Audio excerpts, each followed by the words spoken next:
আজকের দিনে ছিল ভাইফোঁটা, তাই ভিডিওটা প্রথম থেকে শুরু করলাম ফোঁটা দিয়ে। আজকের ফোঁটার দিনে আমার 4জন পিসি আসে বাবাকে ফোঁটা দেওয়ার জন্য, আর প্রায় 7-8জন দাদা ভাই আসে ফোঁটা নেওয়ার জন্য। কিন্তু আজকের দিনে ছিল খুবই কম, মানে পিসিরাও সেভাবে আসেনি, আর বেশি দাদা ভাইও আসেনি। তাই প্রথমে তো যে ফোঁটা দিল আমার বাবাকে, আমার সেজ পিসি ফোঁটা দিল, তারপরে যে দিদি আমার ভাইকে ফোঁটা দিচ্ছে, যেটা আমার বড় ভাই। অনেক অনেক টাইম অপেক্ষা করার পর বড় ভাই আসে। সকাল থেকে প্রায় না খেয়েছিলাম, তারপরে ভাই আসার পরে ফোঁটা দিয়ে তারপর তো খেতে পাবো, তো অনেকটা টাইম অপেক্ষা করতে হয়েছে। আর এদিকে হচ্ছে আমার ছোট ভাইকে দিচ্ছে। ছোট ভাই বাড়িতেই ছিল, বাট একসঙ্গে দেবো বলে অপেক্ষা করছিলাম।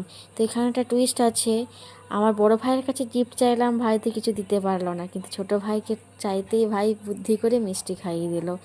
আর আমাকে তো ফোঁটা দেওয়াই চলবে না, তাই আমি আর কি করলাম, ওদেরকে শুধু মিষ্টি জল খাইয়ে দিলাম। তারপরে পিসির ছেলে এসেছিলো, দিদি পিসির ছেলেকে মানে আমার দাদা ভাইকেও ফোঁটা দিল।